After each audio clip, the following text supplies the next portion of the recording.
15ই December কাঁথিতে সমবায় ব্যাংকের vote, আর এই সমবায় ব্যাংকের ভোটে এবার সুপ্রিম কোর্টের নির্দেশ, আধা সেনা থাকবে। আর কি বলা হলো জানাবো আপনাদের আরো ডিটেল। নয়াদিল্লি থেকে মৈত্রী রয়েছে। মৈত্রী, সুপ্রিম কোর্টের এই কাঁথিতে সমবায় ব্যাংকের ভোটের পরিপ্রেক্ষিতে কি নির্দেশ দেওয়া হলো? দেখো, কাঁথি সমবায় ব্যাংকের যে নির্বাচন 15ই ডিসেম্বর রয়েছে, সেই নির্বাচনের মাত্র কিছুদিন আগেই 5টি বুথের লোকেশন বদল করা হয়েছিল। সেই 5টি বুথে যাতে নির্বিঘ্নে নির্বাচন সম্পন্ন করা যায়, তার জন্য সেখানে আধা সেনা মোতায়েন করার নির্দেশ দিয়েছে আজকে শীর্ষ আদালত। বিচারপতি সূর্যকান্ত এবং বিচারপতি উজ্জ্বল ভূঁইয়ার বেঞ্চ এই নির্দেশ আজ দিয়েছে এবং একই সঙ্গে সমস্ত বুথে সিসিটিভি বসানোর নির্দেশও দেওয়া হয়েছে। প্রাথমিকভাবে 5টি বুথে সিসিটিভি বসানোর কথা বলা হয়েছিল সর্বোচ্চ আদালতের তরফ থেকে, কিন্তু তারপর পিটিশনারদের তরফ থেকে অনুরোধ করা হয় যে যেহেতু 241টি মোট বুথ রয়েছে যেখানে কাঁথি সমবায় ব্যাংকের নির্বাচন হবে এবং সেই সবকটি বুথে যদি সিসিটিভি মনিটরিং রাখা যায়, তারপরে সেই অনুরোধে তারা সহমত দিয়েছেন এবং একই সঙ্গে যে বুথের লোকেশন পরিবর্তন করা হয়েছে সেই সমস্ত বুথে ভোটারদেরকে পুরনো বুথ থেকে নতুন বুথে নিয়ে যাওয়ার জন্য সরকারিভাবে ট্রান্সপোর্টের ব্যবস্থা করতে হবে এবং সেখানে নিরাপত্তা দিতে হবে। এই নির্দেশ সর্বোচ্চ আদালতের তরফ থেকে দেওয়া হয়েছে। প্রসঙ্গত, সর্বোচ্চ আদালতের নির্দেশেই 31শে ডিসেম্বরের মধ্যে কাঁথি সমবায় ব্যাংকে নির্বাচন শেষ করার আদেশ রয়েছে। বেশ, এই সমস্ত যে সমস্ত সমাজ বিরোধী দুষ্কৃতী যারা, তাদের কোনো রকম কোনো মাপ হয় না। যে বা যারা এর সঙ্গে দোষী, আমি পুলিশকে ইমিডিয়েট বলেছি, এত জঘন্য ঘটনা ঘটিয়েছে, তাদেরকে একেবারে দৃষ্টান্তমূলক শাস্তির ব্যবস্থা করা, যত দ্রুত সম্ভব তাদেরকে অ্যারেস্ট করে কঠিন থেকে কঠিনতম শাস্তি চাইছি। যে বা যারা দোষী, কোনো রং, কোনো কালার, কোনো কিছু না দেখে একদম শাস্তি হওয়া উচিত। মালদার দিকে নজর রাখা যাক। মালদায় ফের নেতার ভাষণ ঘিরে বিতর্ক তৈরি হয়েছে। এবার বিরোধীদের আখের মতো পিষে গুড় বানিয়ে পিঁপড়েকে খাওয়ানোর হুঁশিয়ারি। মালতীপুরের সভা থেকে আবারও চড়াসুর আব্দুর রহিম বক্সির।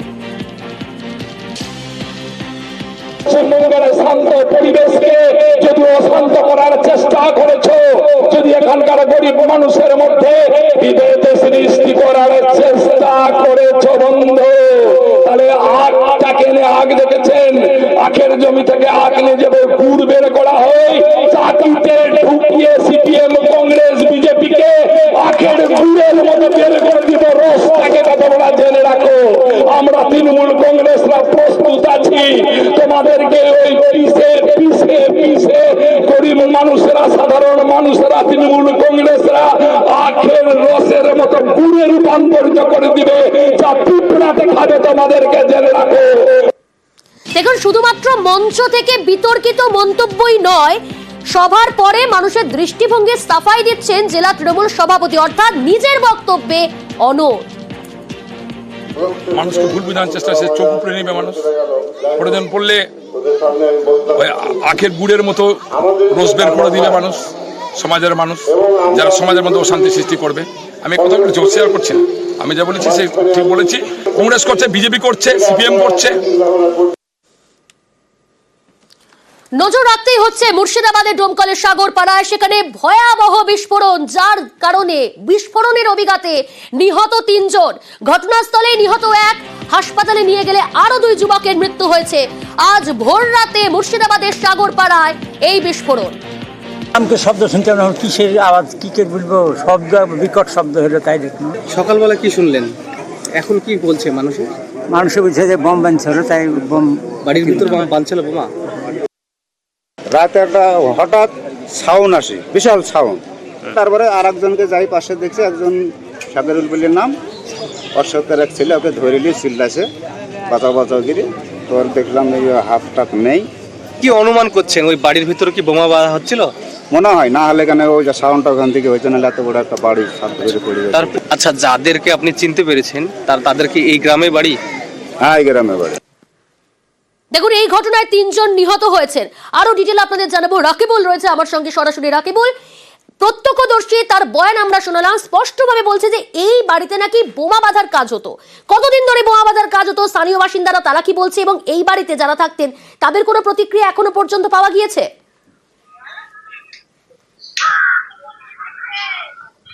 দেখো প্রিয়ঙ্কা, যে এই মামুন মোল্লা যিনি তার বাড়িতে বোমা বিস্ফোরণের ঘটনায় যে বাড়িঘর হুড়মুড়িয়ে ভেঙে যায় এবং তীব্র আওয়াজে যে গোটা এলাকা কেঁপে ওঠে, এবং যে প্রতিবেশীদের এক পক্ষে যে দাবি তারা করেন যে বলেন যে নিশ্চয় বোমা দীর্ঘদিন ধরেই বাঁধার কাজ করে, নাহলে না করলে হঠাৎ করে কেন আজকে বিস্ফোরণ হবে। আর বিস্ফোরণ এতটাই তীব্র যে এখন উন্নত মানের কোনো বোমা বা সেল বা জাতীয় বোমা ফেটেছে বলে অনুমান করছেন গ্রামবাসীরা, এবং তাদের দাবি যে তারা এর আগে পাচারের কাজে যুক্ত ছিলেন এবং পাচারের কাজে কিন্তু তারা কিছু মাস তিনেক আগে যে জামিন নিয়ে আসেন জেলমুক্ত হয়ে, তারা বাড়িতে কিন্তু তারা কৃষকের কাজ করেন বলে তারা দাবি করেন পরিবারের সদস্যরা। কিন্তু পরিবারের তার বোন বলেন, তার বোনের অভিযোগ যে বলেন না আমার দাদা এই অভিযোগে কোনো যুক্ত ছিল না, কিন্তু হঠাৎ করে কি বা হলো এদের কি কোনো ক্রিমিনাল রেকর্ড তাহলে আছে? না দেখো, এই যে তিনজন মৃত যারা হয়েছে, যারা মারা গেছেন গতকাল এই বোমা বিস্ফোরণের ঘটনায়, তিনজনের নামই কিন্তু থানায় তাদের নামে এনডিপিএস কেস ছিল। তারা প্রায় 1.5 থেকে 2 বছর ধরে তারা জেল খাটার পরে তারা 3 মাস আগে জেল মুক্ত হয়ে বাড়ি ফিরে, এবং তারপরে বাড়ি ফিরে কিন্তু তারা স্বাভাবিক পথে কিন্তু তারা কৃষকের কাজ করেন বলে তাদের পরিবারের দাবি। বেশ বেশ, পরিস্থিতির উপর নজর রাখো।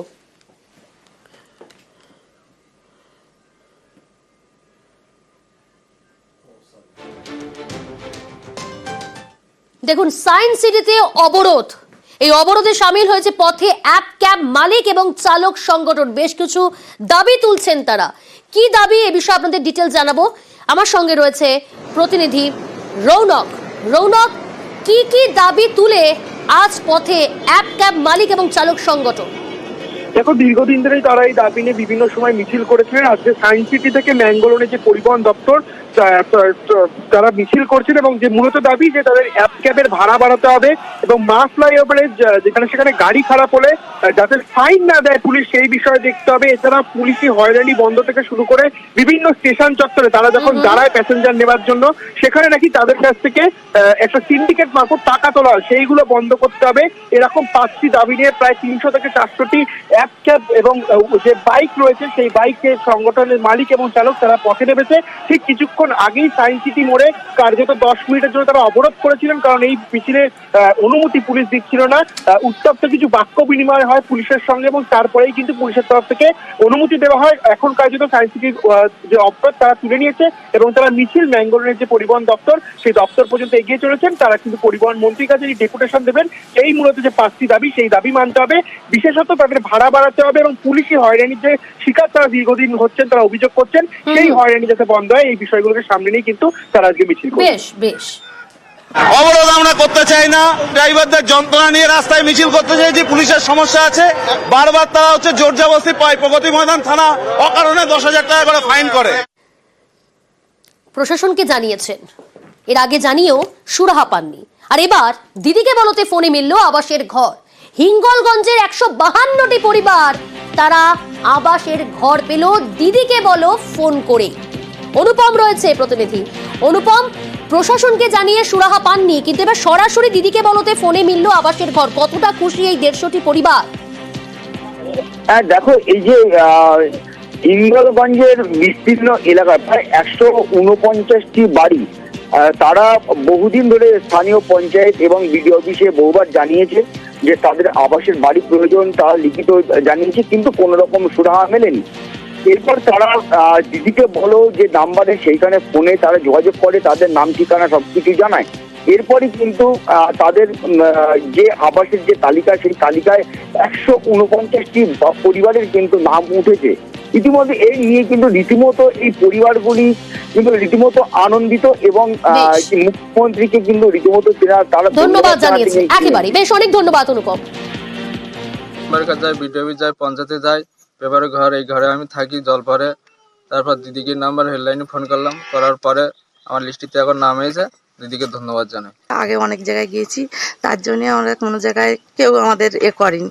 এখন এই যে নূতন দাঁড়িয়েছে, সেই বললো দিদির নাম্বারে দিয়েছে, এই দিদির নাম্বারে আমরা ফোন করে, তাই দিদি আমাদের ওই বিরুদ্ধে লোক পাঠিয়ে দিয়েছিল। দারিদ্র সীমার নিচে বসবাসকারী মানুষ, যাদের প্রকৃত বিপিএল তালিকাভুক্ত হওয়ার কথা ছিল, অথচ কোনো প্রকারে সেটা হয়নি, কিন্তু তাদেরকে সরাসরি মুখ্যমন্ত্রীর যোগাযোগ করে বা দিদিকে বলে যোগাযোগ করে তারা ঘরে পেয়েছে। এবং শুধু আমার এলাকায় স্যান্ডেল বিলের 4 নম্বর স্যান্ডেল বিল না, টোটাল হিঙ্গলগঞ্জ ব্লকে এই দিদিকে বলবো সরাসরি মুখ্যমন্ত্রীতে যোগাযোগ করে 149 জন মানুষকে এবার আমরা ঘর দিতে সক্ষম হয়েছি। দেখুন, জনবসতিপূর্ণ এলাকায় বেআইনিভাবে পোল্ট্রি ফার্ম, দুর্গন্ধের টিকাদায় স্থানীয় বাসিন্দারা অভিযোগ করছে অবিলম্বে এই পোল্ট্রি ফার্ম তুলে ফেলতে হবে। বারবার তারা প্রশাসনকে জানাচ্ছে, অভিযোগ সামনে আনছে এবং আজকে পরিস্থিতি এতটাই বিপত্তি জায়গায় পৌঁছায় যেখানে পুলিশ প্রশাসনকে আসতে হয় পরিস্থিতি সামাল দেওয়ার জন্য। রঞ্জিত রয়েছে সহকর্মী। রঞ্জিত, কি পরিস্থিতি তৈরি হয়েছিল এবং যে অভিযোগ, প্রশাসন সেই অভিযোগের পরিপ্রেক্ষিতে কি ব্যবস্থা নিল? দেখো, এই পোল্ট্রি ফার্ম বা ডিম উৎপাদন কেন্দ্রের প্ল্যান নিয়ে কিন্তু দীর্ঘদিন ধরে বাসিন্দাদের অভিযোগ যে এখান থেকে যে দুর্গন্ধ ছড়া, সেই দুর্গন্ধের টেকা দাঁড় হয়ে পড়েছে শুধুমাত্র কল্যাণী 18 নম্বর ওয়ার্ড নয়, বিস্তীর্ণ এলাকা জুড়ে উত্তর চুষণে কাস্টমার অঞ্চল জুড়ে এই দুর্গন্ধ বারবার জানা সত্ত্বেও প্রশাসন কোনো ব্যবস্থা নেয়নি। বেশ কয়েকদিন আগেও কিন্তু যেটা তালা মেরে তারা বিক্ষোভ দেখা থাকে, আজও কিন্তু সমস্যার সমাধান না হয় কার্যত একদম কর্মীদের কাজে ঢুকতে বাধা দেয় স্থানীয়রা এবং ঘটনাস্থলে কল্যাণী পুলিশকে যেতে হয়। এখনো পর্যন্ত কিন্তু অচলাবস্থা হয়ে রয়েছে এবং তাদের যা দাবি যে এই যে প্ল্যান, তার যে দুর্গন্ধ, তার ব্যবস্থা না করার পর তারা কিন্তু আন্দোলন চালিয়ে যাবে। বেশ।